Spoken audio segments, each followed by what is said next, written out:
All right. So welcome to your first day in week 2 taster for biology. This is our agenda for today.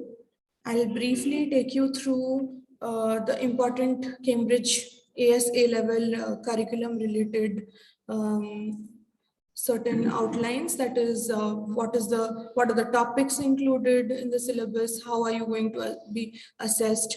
How does the grading look like? What is the pathway in which our school takes students through the ASA level curriculum? We will not be able to complete all of the Cambridge related discussions today, but I'll try to just take you through as much as possible. I have already shown you the outline of the taster week 2. We will be discussing and learning some new information about diseases and more specifically the infectious diseases. So we'll not be able to cover all the diseases that are there in the syllabus, but maybe just one as an example. Okay. My focus would be to take you through the main terms and terminologies that we use in biology for diseases, types of diseases, and what are infectious diseases, what are pathogens. Mainly the focus is the kind of vocabulary we use in biology to understand, learn, and communicate information about diseases. Symptoms, what are transmissions, how is treatment done for different types of infectious disease, and our focus will be on cholera by day 2 and day 3. We'll also learn about the global impact of cholera, and then we'll wrap up the week's learning through a short quiz. Okay, coming to some of the important Cambridge related details that I wanted to share with you. So just a quick look. Ishita, have you been able to attend any tasters in physics or chemistry so far? Yeah, I had attended in chemistry. Okay, so you pretty much have an idea of what the curriculum looks like, because it will be the same for physics, chemistry, and biology. Only difference is the way the paper questions appear. The question patterns are the same theory questions and MCQs are there. So same idea, that is AS level is typically a 1-year program and A level takes another year. So together, after you complete AS and A, you get an A level certificate. Assessments will take place after every year, but in Apsara, since we have converted ASA level into 3 years, so our students give the AS level exam in the 2nd year and the A level in the 3rd year.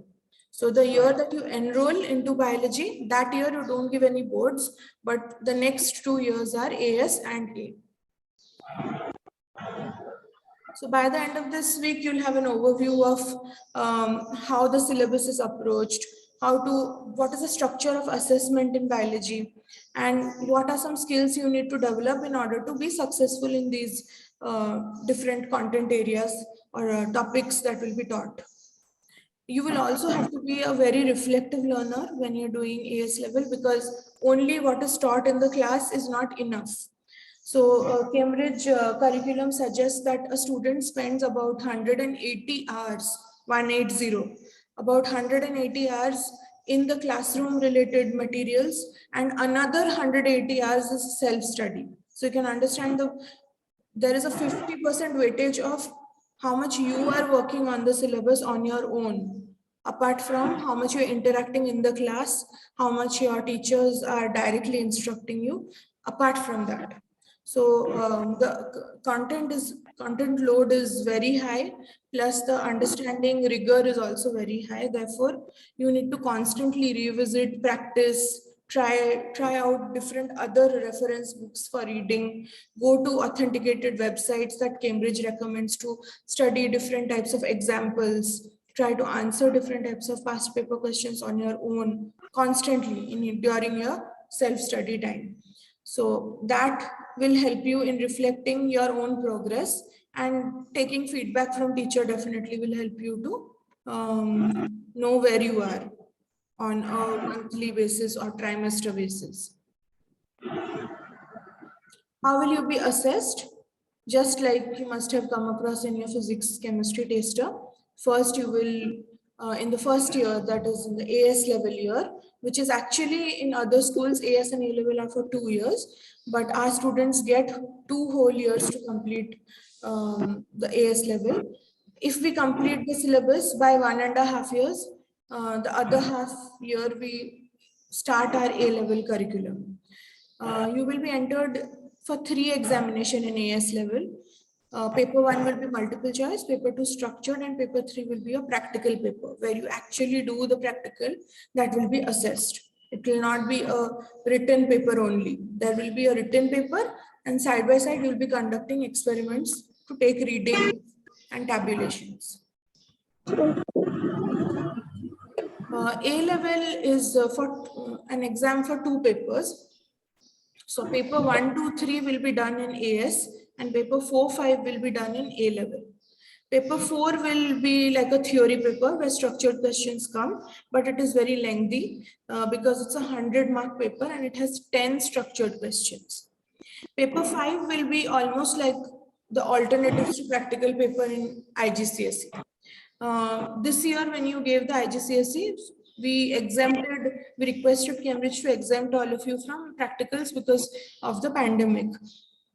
However, on a regular year, every IGCSE student has to give an MCQ paper, a theory paper, and an alternatives to practical paper. That means you are not doing the practical during the exam, but the questions will test your practical knowledge and investigation skills.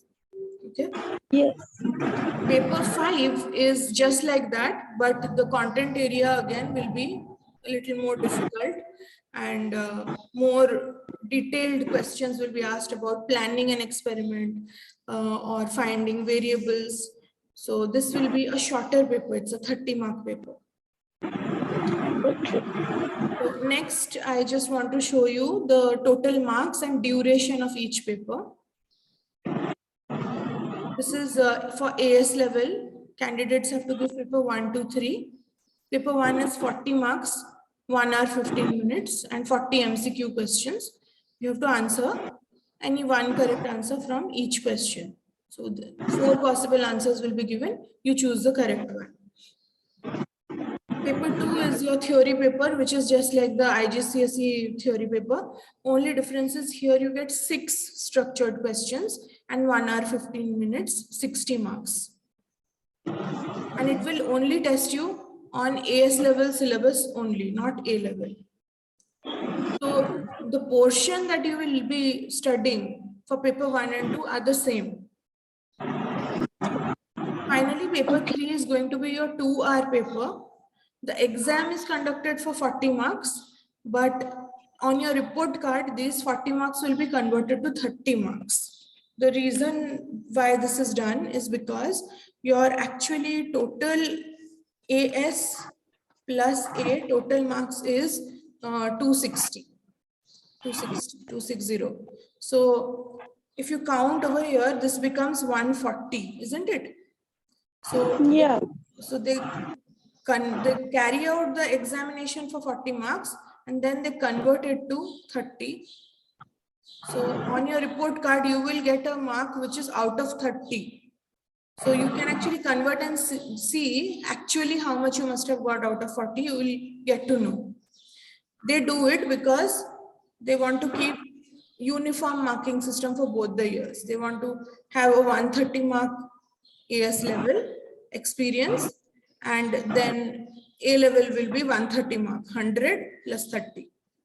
Paper 4 is 100 marks and paper 5 is 30 marks. So you have that way 130 marks in AS level and 130 marks in A level. And then these 2 marks are 50% of this marks, and 50% of this mark is considered together to get a final grade.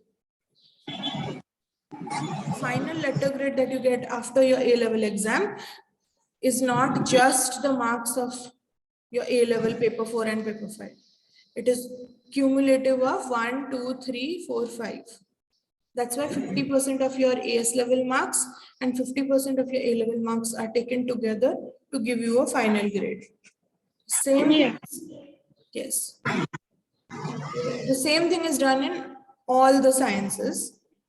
As far as I know, is also true for math even.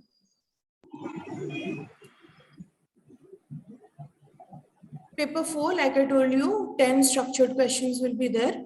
The pattern that is mentioned over here is the old pattern. In this year only, the pattern has changed for paper 4. Instead of having 85 mark questions compulsory and 15 marks optional, we don't have this system anymore. The whole 100 mark paper is compulsory now. There are no optional questions. Okay. And like I told you, paper 5 is a written paper, but it's going to test your practical skills of planning, analysis, and evaluation. The next is pathways. Do you know what is the pathway of AS and A level in our school? Like how does our graduating batch, how do they give their exam? Yeah. First, in A levels cannot be given more for like after more than 1 year if you have given AS levels. Absolutely correct. So between your AS level and A level, the gap should not be more than 13 months. That is the main criteria. So whenever you Yeah. give your AS level, you have to give your A level at least within 13 months of that. So on the 13th month also, if you give your A level exam, that is acceptable. Otherwise, you'll have to give your AS level again if it gets delayed. So here are 3 routes that Cambridge allows. One route is there are some candidates who only give AS level exams. And then whichever university they apply for, those universities only ask for AS grade marks. They don't ask for A level.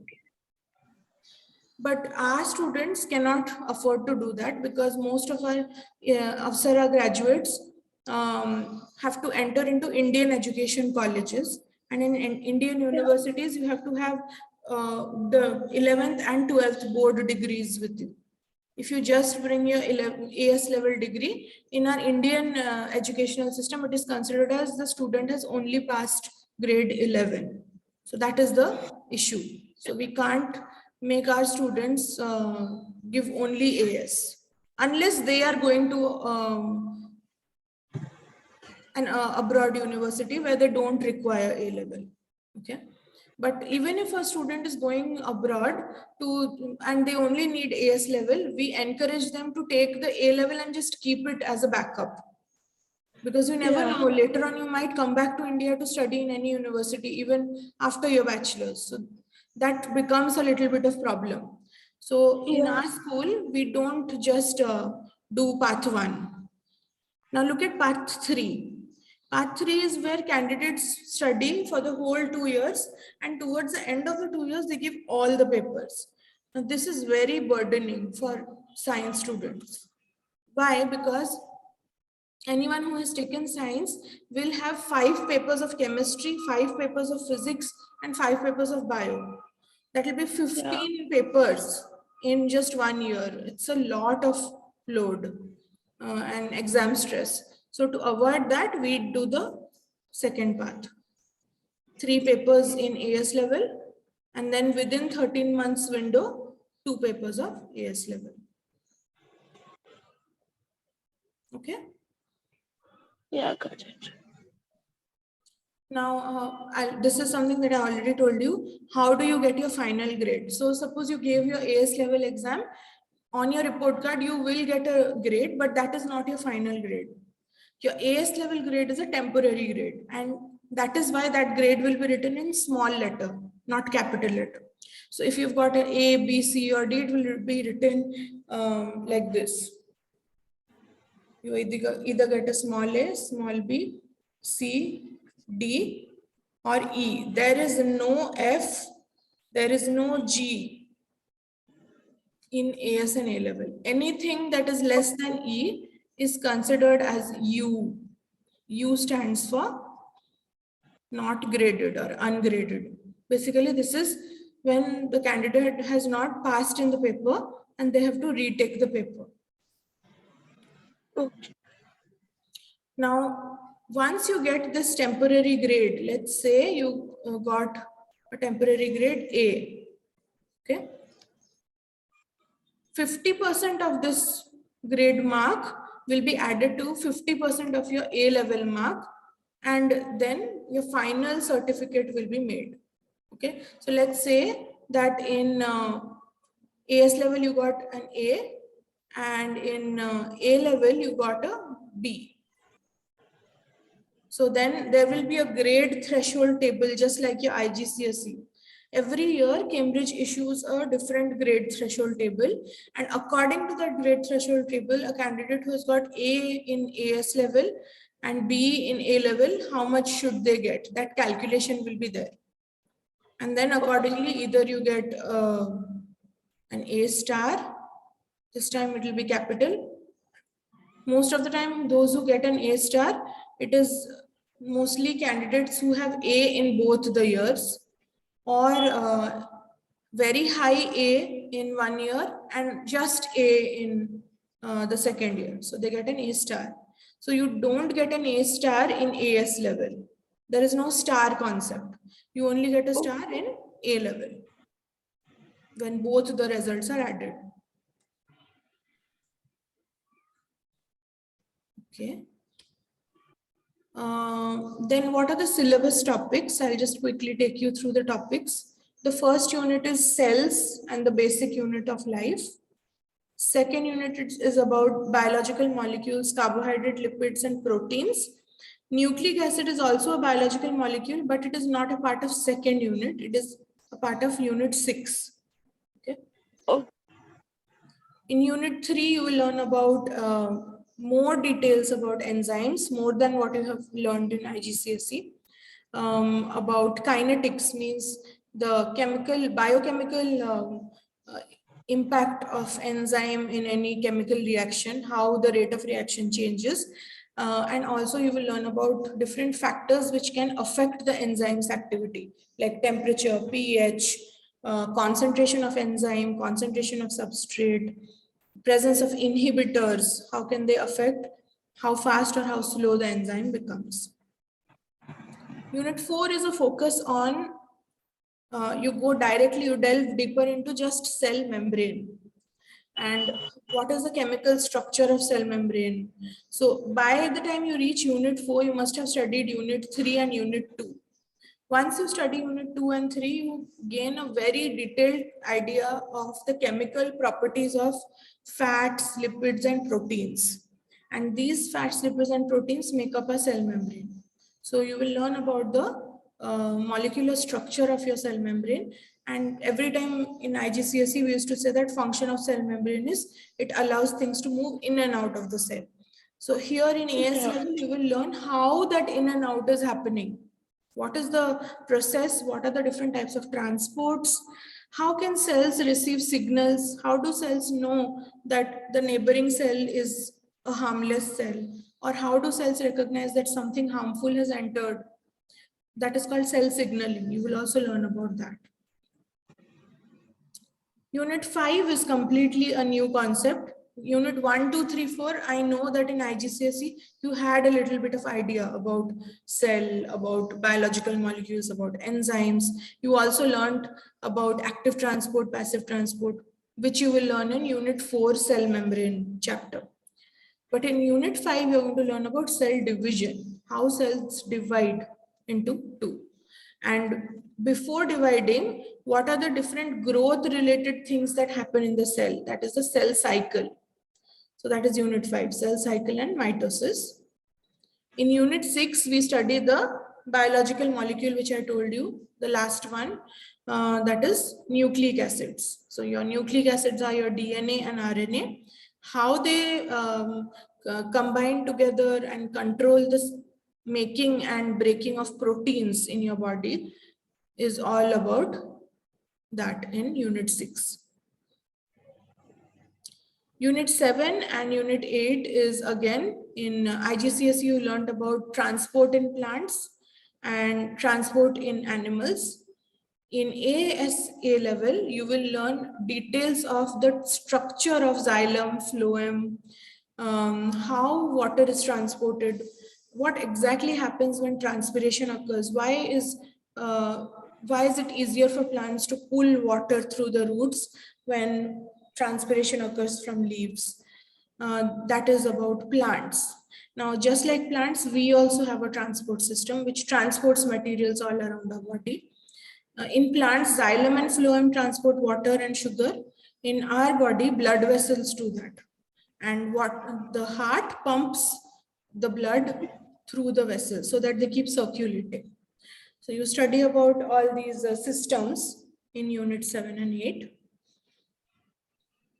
In unit 9, you study about one more system, that is your gas exchange system, your lungs, trachea, windpipe, and how fresh air is brought in with oxygen into the blood and how carbon dioxide is removed from the system and what is the impact of smoking on gas exchange system. The impact of smoking part has been removed in your new 2022 syllabus.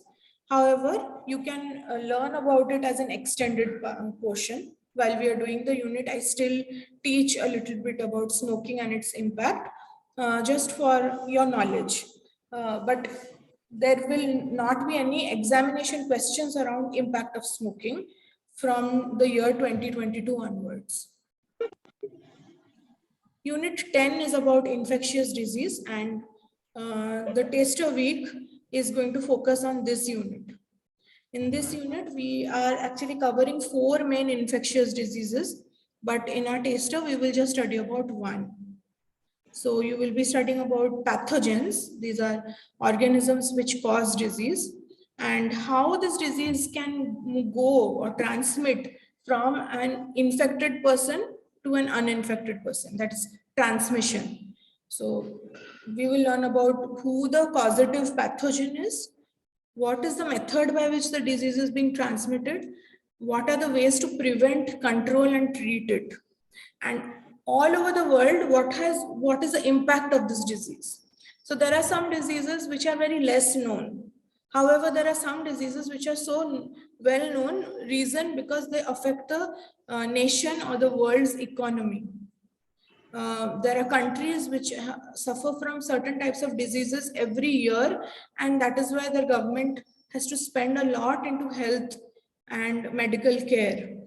So that definitely affects the amount of money their government can spend in any other aspect. So we'll also briefly learn about how diseases impact the economy, the social life of different parts in the world. Finally, the last unit is immunity. This is also a very new unit. In your IGCSE level, you must have been introduced a little bit about immunity, but in AS level, you learn about the cells of your immune system, how they defend your body from any external agent and fight from diseases. You will also learn about how immunity is built in the body, which cells number increases when there is an infection in your body, and how can you boost your immune system through vaccines. So vaccination is also a part of this unit. Yeah, and yes, one more thing in the infectious disease unit, because bacteria is the most common infection causing agent, that is why we will also learn about antibiotics. These are the medicines that we take to prevent further infection of bacteria. So we'll learn a little bit about antibiotics in unit 10, infectious disease. That is the syllabus topic coverage. Is there anything that you would like to ask me about the syllabuses, like the syllabus topics? I'll just take you through one more time. These are unit 1, 2, 3, 4, 5 and 6, 7, 8, 9, 10, 11. And this is only AS. A-level topics there are 8 other topics for A-level. Okay. No questions? No. and we will straight away dive into our new learning material today. So today we will be learning about what is the meaning of the term disease. And when we are talking about disease, or when a scientist is doing any research about disease, or if someone is a doctor and they have to treat certain patients with different types of diseases, then what are some key terminologies they have to use and also know the meaning of. So we'll be talking about that. Overall, I will just study that diseases are mainly of two types and what they are. And then we will directly dive into only the infectious type of diseases. Okay.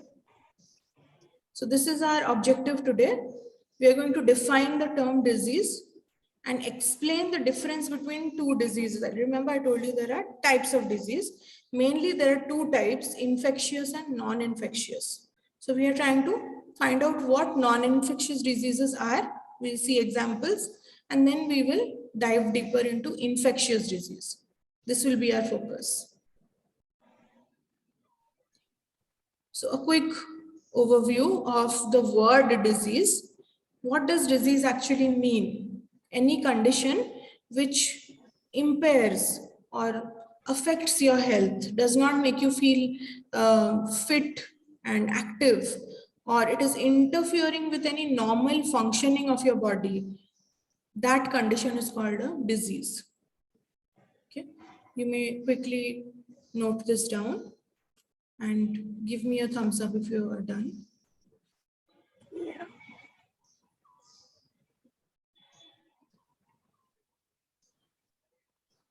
So this is the first keyword that you are being introduced to.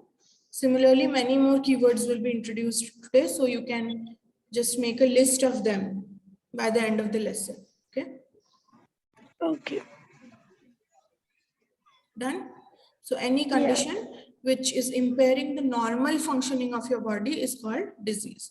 So we are now just going to watch a video about infectious disease, not the other type, but there are two types of diseases, infectious and non-infectious. Today we will only focus on infectious disease, and we'll see what are some important things or terms that we use to study infectious diseases. So I'm going to play the video on my screen. If there is a lag, just let me know. I will pause and I'll share the link with you to watch. Okay.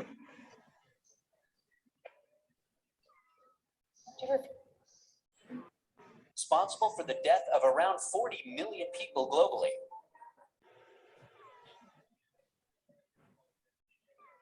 Okay, I'm playing. Let me know if the volume is fine. Yeah. We're going to take a look at infectious diseases, what they are, some terms used to describe them, and take a look at a few different types of infectious diseases. Is it okay? Yeah, it's okay. Video is not lagging, right? No. Okay. First of all, what is an infectious disease? An infectious disease is a disease caused by an infectious agent like viruses, bacteria, parasites, or fungi. Infectious diseases are a global problem and in the past used to be the leading cause of death. There were large epidemics of smallpox, TB, syphilis, cholera, and plague that caused millions of deaths around the world. The 1918 influenza pandemic alone was responsible for the death of around 40 million people globally. Thankfully, advances in nutrition, antibiotics, immunization, food safety, housing, and sanitation has led to a massive reduction in infectious diseases. However, even now, they're a problem.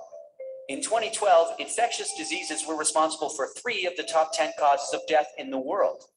These 3 were lower respiratory tract infections, HIV/AIDS, and diarrheal diseases. In addition to this, malaria and tuberculosis continue to affect millions of people. New diseases like Ebola and MERS-CoV have sprung up, causing deadly outbreaks and killing thousands of people. Let's have a look at what happens when a person gets infected and talk about some terms that are used to describe infectious diseases. When an organism enters the body, some people fight it off with their immune system, while others can go on to develop disease. People are likely to develop disease if they have weakened immune systems. This could be due to drugs, age, or other disease. They're also more likely to develop the disease if they're not immune to it. For example, if they haven't had the disease before or if they haven't been vaccinated. The time from when someone gets infected to when symptoms start is called the incubation period. The clinical stage of the disease is marked by the onset of symptoms. There can be considerable variation in the clinical stage, ranging from very mild symptoms to very severe symptoms. The disease lasts until the infection has resolved or the person dies. Now, for some important terms that you'll hear when describing infectious diseases. The infectious period is the time during which the infected person can spread the disease and infect others. Sometimes people may not have any symptoms, but still be able to infect others. These people are called carriers. Case fatality is a measure of the severity of a disease. It is the proportion of people that die from being infected. For example, if 6 out of 10 people with the disease die from it, the case fatality is 60%. The basic reproductive rate is a term that describes how infectious a disease is. It is the average number of secondary cases that occurs as a result of one infected individual. Is it making sense? Are these terms making sense, or do you want me to explain any term so far? No, they are like, I'm able to understand. So case fatality is always expressed in percentage. Therefore, how many ever people get affected by the disease in the population, your medical health inspection officers from your state government will always keep a track. For example, during the current COVID pandemic, they are tracking the number of people who are reporting positive cases, and then out of them, who are the ones who are surviving and who are not. That actually gives you the case fatality percentage. And basic reproductive rate means here they are talking about the reproductive rate of the infected number. The reproductive means doesn't mean giving birth over here. Here the reproduction means how the number of infected individuals are increasing in the population because of only one infected person. So because of one person who was infected, how many secondary cases emerged? Like for example, I came to school and someone tested positive and I came in contact with that person. Now I have the infection and I go home and everyone at home gets the infection. So because of the first person, now there is me and 3 other members in my family. There are 4 secondary cases because of one primary case. So basic reproductive rate will be 4 times then. Means one individual is infecting 4 other individuals. So that is the basic reproductive rate concept. For example, measles can have a basic reproductive rate of up to 15. This means that one case of measles can cause up to 15 other cases of measles. Another way to measure infectiousness and the spread of disease is the secondary attack rate. This is the proportion of people who are exposed to the disease that develop an infection. For seasonal influenza, it's about 10%, meaning 1 out of every 10 susceptible people exposed to an influenza case will develop the infection. Now, let's have a look at some important categories of infectious diseases. Zoonotic diseases are diseases of animals which, when transmitted to humans, can cause disease. It is estimated that over 60% of human infectious diseases are zoonotic. So currently the COVID virus is actually transmitted. It was found that they were originally found in the body surface of bats, right? And people who ate bat or came in contact with bat meat, they were the ones who achieved this virus and brought it into the human population. And then through contact, touching of different common surfaces, these viruses spread within the human population. So actually the COVID virus is a zoonotic virus. Any disease causing agent which is transmitted from person to person with the help of animals is zoonotic. Examples of zoonotic diseases include diseases like leptospirosis, toxoplasmosis, campylobacter, and rabies. So these are all viruses, if you notice. These are all virus and bacterial diseases, and they come from these animals. So human beings who are always exposed to infested areas with rats and mice, they have a high chance of getting infected by the leptospirosis virus. or toxoplasmosis is caused from cats. Then rabies virus is found in dog saliva, and coming in contact with dog is always exposing you to rabies virus or Campylobacter. This is from hens and chicken. An emerging infectious disease is a disease that has appeared in the population for the first time, or one that may have existed previously but is rapidly increasing in incidence or geographical range. Examples of emerging infectious diseases include MERS-CoV, Ebola, Hendra, and new influenza strains. Here, I just wanted to pause and tell you that this video was made before the pandemic. And before the pandemic, during the year around 2010 to 11, there was a serious fear of MERS-CoV. And the current SARS-CoV-2 or COVID-19 virus is one of the strains of this MERS-CoV. So back in 2010 and 11, they were able to restrict it to only certain countries, and it did not spread into a pandemic situation. So that's why he is talking about this as a new emerging disease, but it is no more new and emerging because the whole world saw what happens if a COVID virus goes haywire. So MERS-CoV is is a virus is belonging to one of the same families of COVID-19. Ebola is also a virus, Hendra is a virus, new influenza virus are just new strains of viruses which can cause cold and flu. Neglected tropical diseases are a group of tropical diseases that affect the poorest countries of the world. Traditionally, they have not received much global attention, but continue to cause illness in the most vulnerable groups of people in the world. They include diseases like leishmaniasis, trachoma, sleeping sickness, and schistosomiasis. Vector-borne diseases are diseases that are transmitted from an infected animal or human to another person through the bite of a vector. The most common vector is the mosquito. Others include ticks, flies, fleas, or snails. So in the vector-borne diseases, this vector doesn't get the disease, but becomes the carrier. Vector means carrier over here. So let's say you or any person is having pork or meat from pigs, and pig's meat contains any vector or worm which carries different bacteria or viruses. They enter into the human gut and they can cause serious illnesses. Or let's say malaria. Malaria is actually not caused by mosquito, but mosquito carries a certain unicellular microorganism called plasmodium, and this plasmodium infects the blood and liver of human being. So they pass from the mosquito bite into the blood vessels of human being, and then later they go back also to mosquito's belly when another mosquito tries to bite this infected person. So in this case, the mosquito becomes a vector, the carrier of the disease. Example of vector-borne diseases are malaria, dengue, sleeping sickness, and schistosomiasis. Vector-borne diseases are responsible for over 17% of all infectious diseases and cause more than 1 million deaths each year. So that's a quick introduction to infectious diseases. Sorry. What they are, some terms to describe them, and a few different types.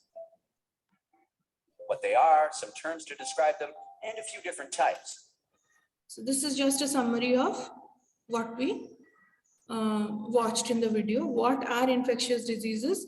Some important terms, types of different diseases, types of different infectious agents. And very soon we will learn that these agents have a name. We'll see what they are called. These agents could be viruses, could be bacteria, could be just single-celled parasites, or different types of fungi, or they belong to the fungus kingdom. Okay. So with this overview idea, let's just quickly check our understanding about how many keywords we could understand and how many, what do they mean, okay?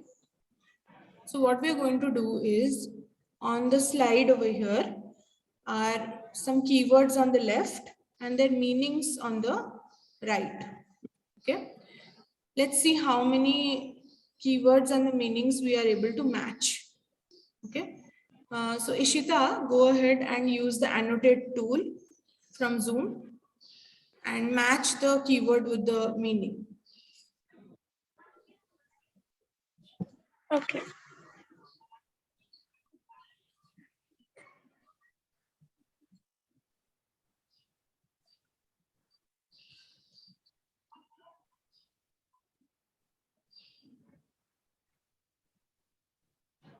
Correct.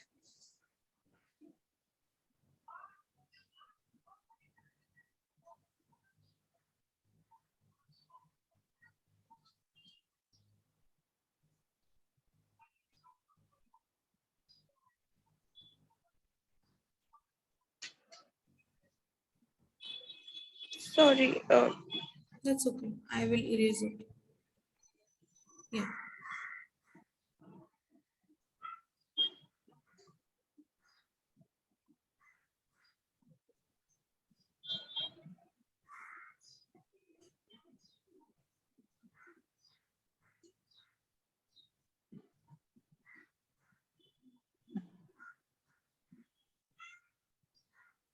Yes, that is also correct. Carriers are people who spread the pathogen even though they do not have the disease and its symptoms.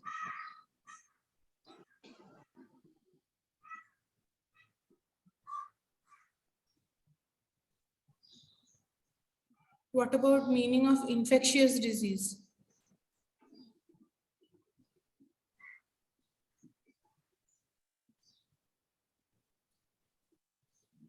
Yes, correct. Passed from person to person, caused by organisms known as pathogens. Next is vaccination. Yes, a major control measure for many infectious diseases as it improves our immunity against certain diseases. What is an endemic?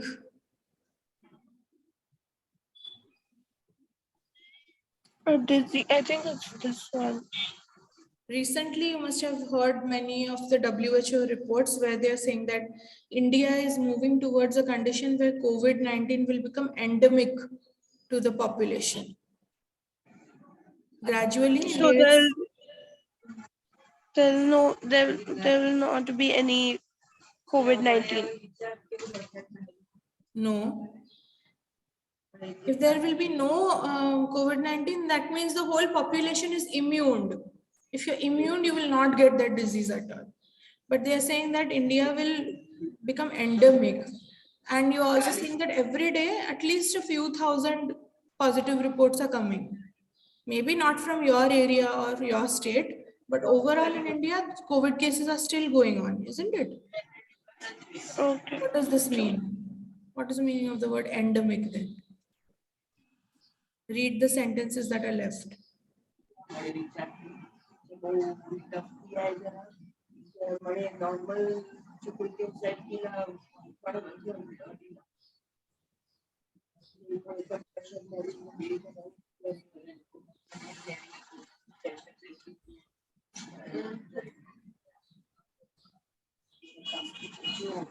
I just gave you an example that maybe COVID-19 cases are not there in Pune anymore, not in Maharashtra, but there are COVID-19 cases in, say, UP or Delhi or West Bengal or in the South.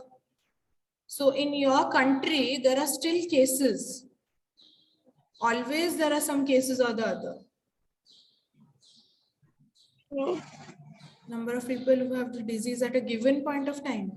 Is it point of time or is it about the population? Yeah. So the correct statement would be this one. Endemic refers to diseases that are always there in the population, not necessarily Yeah. that people are dying, but every time you visit that country, you will see that some people definitely will be suffering from that disease. So that disease is always there in the population. You want to rectify that? Yeah. I'm not able to erase it. No. Okay, wait. I will erase it. Okay.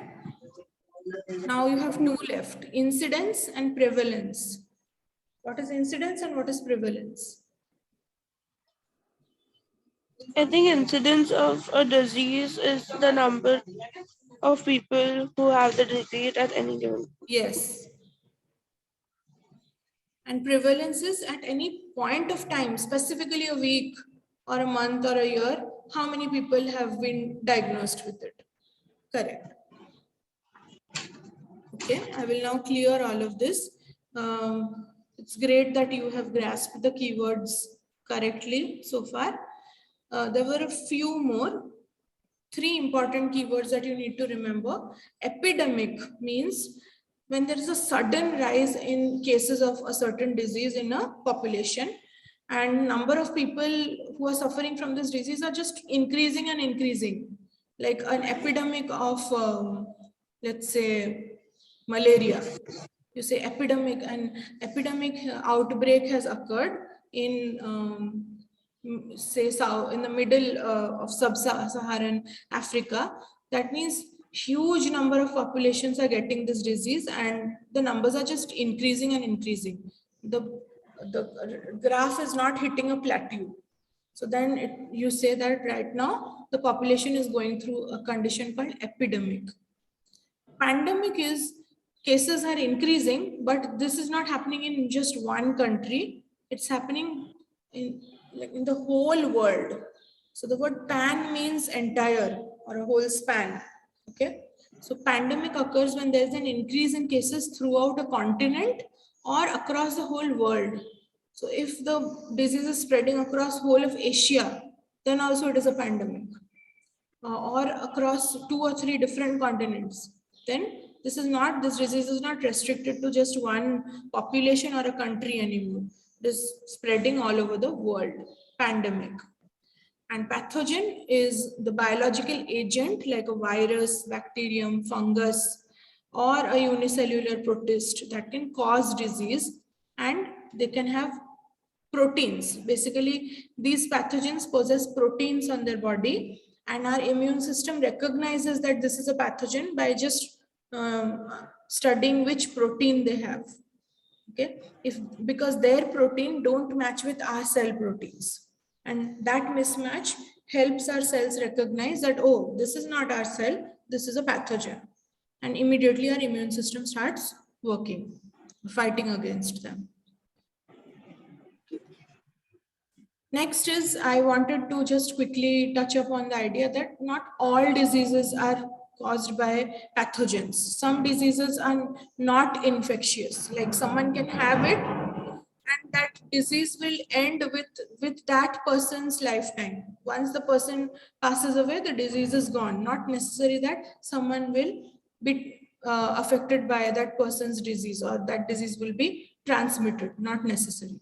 So can you name some forget about gas exchange system or cardiovascular system, but you can just get a hint that there are some non-infectious diseases also which affect our respiratory system or gas exchange system, or non-infectious disease of our circulatory system, heart and blood vessels. Can you think of any? One I was saying is, does asthma work? Yes. Also Yes, asthma is not infectious, but it is a gas exchange system disease. It is an allergic when your immune system is hyper active, then it produces allergic response to any particle that enters the nasal passage and the windpipe or the respiratory passages. So one is asthma, yes. What else? Any other example coming to your mind?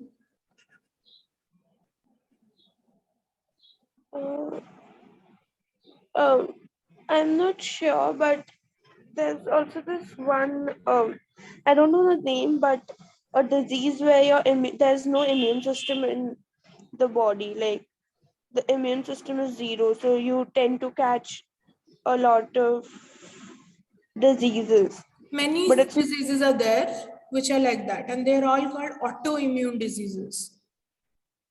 Now, the problem with autoimmune diseases are some autoimmune diseases are non-infectious, but some are infectious. Like some are actually caused by viruses, like AIDS. AIDS leads to autoimmune dysfunction, and AIDS is caused by HIV virus. But there are also some autoimmune diseases like lupus, myasthenia gravis. This is where the body starts becoming frozen. Like one part of the face will not move at all. So these are all autoimmune diseases and not related to any pathogen. Can you think of any heart and blood vessel related disease which are not because of pathogens, but maybe due to lifestyle or hormones? Or Cardiac arrest. what did you say? Cardiac arrest, like when a person gets a cardiac arrest. Cardiac arrest is a symptom, but what causes it? Because it's caused because of when there is fat in your arteries. Yes, what is that term of that disease called? It's called atherosclerosis. Deposition of lots of calcium or cholesterol. Cholesterol and calcium combine to form hardening of the blood vessels or narrowing of the blood vessel passages. That leads to a condition called atherosclerosis. Then also hypertension. These are all due to diet, lifestyle, and also sometimes hereditary in some families. Even diabetes. Diabetes is a disease because of shortage of insulin in the body. Here you can see some gas exchange related diseases like emphysema. In emphysema, what happens is the alveoli, the smallest surface area, which increases the gas exchange efficiency in your lung, that becomes fused.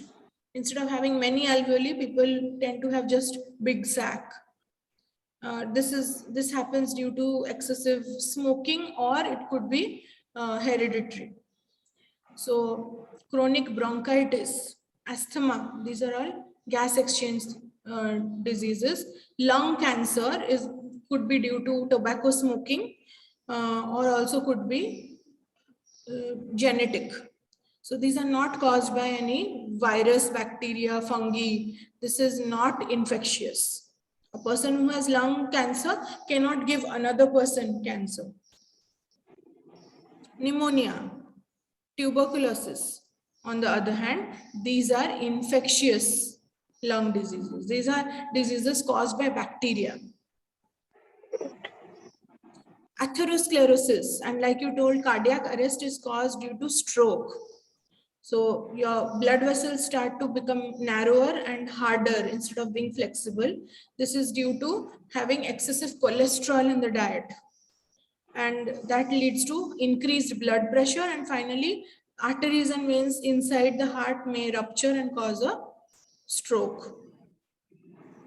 This is non-infectious, not caused by any bacteria or virus. Okay. What are these? Do you recognize? This is Blood. something under microscope.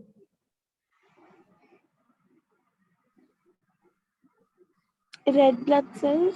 Yes, red blood cells, and you can clearly see that these cells don't have a nucleus. Therefore, you can see in the background there are some white blood cells also who have nucleus. But red blood cells don't have any nucleus. This is a more zoomed in image. Another cardiovascular disease related to blood is sickle cell anemia. This is when people's red blood cell turn from biconcave to sickle shaped, because the shape of their hemoglobin, the oxygen carrying protein, that changes. So because of hemoglobin shape change, the whole cell's shape will change. So these are some non-infectious diseases, but infectious diseases are diseases caused by pathogens like malaria, cholera, chickenpox, tuberculosis. And in our upcoming classes, we will be only studying one out of them, that is cholera. Time is up. So I'm going to stop over here. I have given you access to the biology resource folder. I will also send the link on mail after class. Please go ahead and read about pathogen. After the reading, there are some questions. Answer them, click a picture and post your answers in this folder. Homework upload week 2. Okay? Any questions? Anything that you want to ask before leaving? No, no question. All right. I hope you enjoy the classes. See you tomorrow. Okay. Bye. Thank you. Bye-bye.